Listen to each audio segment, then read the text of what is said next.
Welcome everyone to this third week's lecture. I believe you have already gone through second week's materials, and I hope that you have understood those things. Now, if you have not completed those things yet, please go through those things first because they will be necessary for this week's lectures. Okay, now these are the built-in functions that we have learned last week, and we will be using these things again in this week in many of those things, and some are new and some new built-in functions will be introduced also. And we'll also see how to write a user defined functions in this week. So before we start with those things, let's take a review of what we have learned in the last week. Okay, and let's take a look at this question. So this is our first question in this week.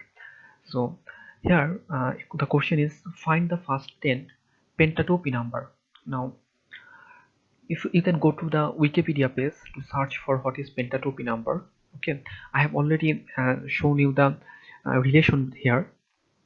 Okay, so this is the relation and this is the output. For example, if you take a look at it, for n is equals to 1, okay, n has to be an integer. For n is equals to 1, so 1 multiplied by 1, n into n plus 1 multiplied by n plus 2 multiplied by n plus 3 divided by 24. If you remember permutation and combination, this is some rules related to this. You can go to the Wikipedia page to understand those things properly. So let's take a look at the function. Okay, the equation is n into n plus 1 into n plus 2, okay, into n plus 3, this whole thing divided by 24. For n is equals to, say for example, if we take n is equals to 1, then we have 1 multiplied by 2 multiplied by 3 multiplied by 4 divided by 24. So that is equals to 4 3 12 12 24, that is equals to 1. Again, n equals to, for n is equals to 2, we have 2 multiplied by 3 multiplied by 4 multiplied by 5 divided by 24, that is 4 3 360 60 120 5, that is equals to 5. Okay, and so on and so on. Okay, there can be like n equals to can be 100 or 200 and anything. Okay, now the question is how to actually write this code, okay, in MATLAB. Okay, so first of all, if you look at the question, it has asked the first 10 pentatopy number. Okay, the first 10 pentatopy number. So first 10 means n is equals to 1 to 10. So let's create an array of n is equals to 1 to 10. Okay, let's create an array. Now please check sure that your directory is this directory or something that you have created. Keep all the files in the same location. Okay, now as you can see, before you actually go there, we have created an array from 1 is to 10. This sign, this colon sign, actually stands for is to, we call it is to. Okay, that means from 1 to 10. Okay, if you remember from last week, 1 to 10, we could have also write it in this way: 1 is to 2 is to 10. In the last week we have used for loop. When using for loop, we have actually written this type of thing. If we write 1 is to 1, we also get this one, the same thing. This 1 is actually by default the increment. This is the increment, this is the initial position, this is the last element, and this is the increment. So by default the increment is 1, that's why I have not written anything here. So if I make the increment 2, sorry, increment 2, okay, then I have 1, then increment to 2 3, then 5, then 7, then 9. That next increment would make it 11, but our last element has to be 10, so that's why it was finished here. Okay, so the first initial position, then the last position, and this is the increment. I believe you have already understand these things. Now let's go a bit further. Let's try to understand another thing. If I write something like this, okay, instead of writing this, if I don't use the square bracket, I still get the same answer.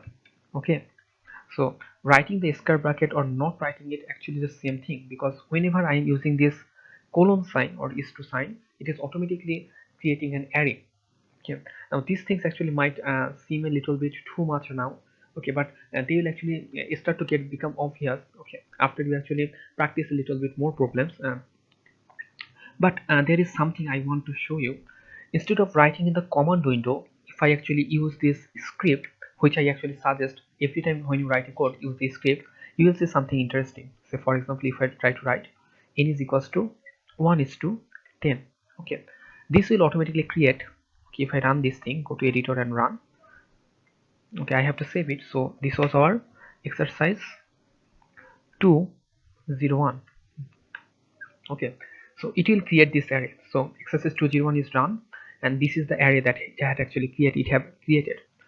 Now the thing is that what I want to show, when you look at it, you see this bar. Okay, in the last week I have not discussed these things. This bar is something you can see if you look at it, warnings found. So this is actually the warnings bar. When you write a code, if there are some issues, some MATLAB finds that there are some issues, there are some problems with the code, it will produce an warning, and the warning is shown with this orange bar. Okay, there is some orange line. So if you see there is an orange line, if you just put your cursor over here, you will see there are some problems with it. Let's see what are the problems they actually says. Okay, read through those things. The first one, it says that terminate the statement with semicolon to suppress the output. If you remember from the last week, we have seen that if I write a semicolon here, so the output will not be shown in the command window, and this actually reduces the time, okay, to run a code. In many of the cases it will reduce the time. Okay, so if I don't do it, then I will get an error. So that's why it is not an error, actually a warning. If you don't do this, your program is not wrong, but it will actually there are some warning will be given by MATLAB. So also you can see there is a fix option. Sometimes MATLAB actually, for some cases, MATLAB can actually provide a fix option. If I just click it here, it will automatically put the semicolon here. Okay, sometimes MATLAB can finish some of the warnings by itself if you just allow it. If you click on the fix button, it will automatically do it, but sometimes it cannot. For example, if you look at, there is still one other warning it is showing, and it says that use of brackets, this square brackets is unnecessary. So, and you can also see there is also a orange line. Okay, if I just don't place it there, okay, and I run it, okay, so now I have run that file, that this script is run, but no output is shown because I have already suppressed the output. Okay, so I believe this is clear. So now you can also see this warning bar here, and there is a green bar, a green sign. The green means there is no warnings have been found, or sometimes the yellow warning is there. If you look back some of the previous codes that I wrote, you can see there is a warning because I have not used the semicolon here. Okay, you can sometimes ignore those things. Okay, that's completely okay. Now, okay, so this is our creating an array. Okay, creating an array. So I hope it is clear. Now let's go to our question. I have to find the first 10 pentatope numbers. So I have an array. Now I have to use this equation for all those 10 numbers. So let's write it here. So our array is 1 2 3 4 5 6 7 8 9 and 10. So this is our array. So I have to use this equation for all of these elements. So we can simply use a for loop. Okay, we can use a for loop to go through this first element for I is equals to 1 to 10. Go through this first one element at a time, implement that equation, and you can do it. Okay, so I'm not going to do it here. Okay, because because last week I have already told you that for loop is something that we actually try to avoid in MATLAB. There are some better ways, that is called vectorization. Okay, let's see if we can actually write this code using vectorization or not. Now, how to write this code using vector? Thing that I need is that I need n plus 1. So if I write something, let's go back here. So this was our matrix n. Okay, if I write something n plus 1, as you can see, 1 is added to all the elements to this matrix, right? If I type n plus 2, 2 is added all the elements to n. Then if I write n plus 3, 3 is added all the elements. That is something what we call broadcasting. If you remember from last week, broadcasting is, so I am just adding in this array, I am just trying to add 2, for example, say 2. So I am what broadcasting does, it is actually creating a replica of 2 to all of those things, to, okay, sorry, okay, to to all of those things, it is create a replica and adding those things to all of those elements individually, individual elements. That's what broadcasting does. So similarly, so when I actually typing those things, so I have an array. So I have an array like this one, sorry, yeah.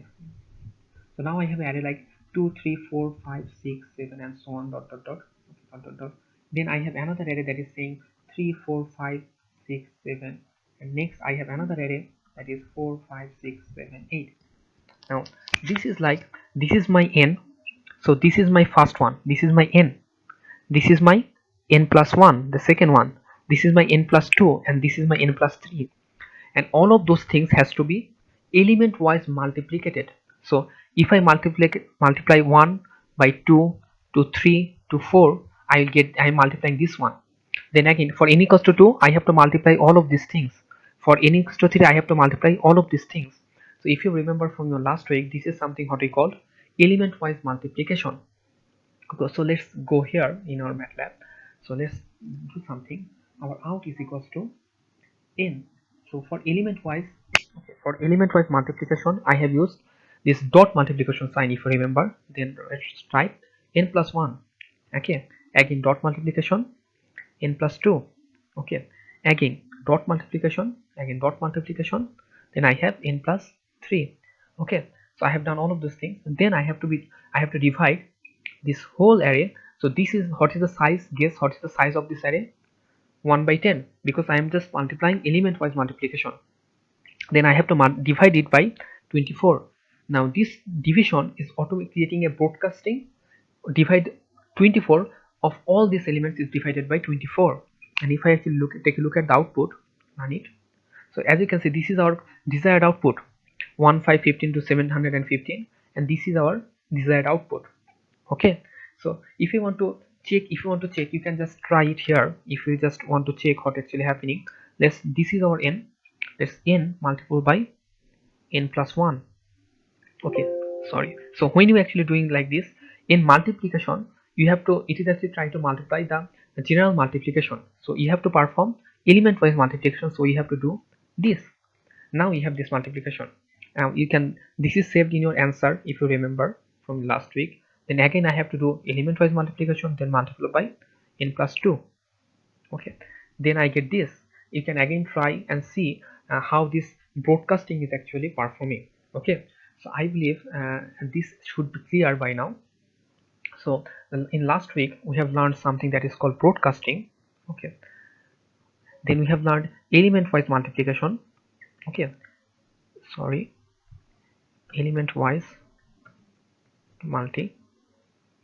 Okay, so these two actually makes your code very simple. Okay, so when you have like a very lengthy array, using these things will actually make your you don't have to write explicit for loop for that. So this will come really handy. So these are some of the things that we have actually learned in your last class, in your last week.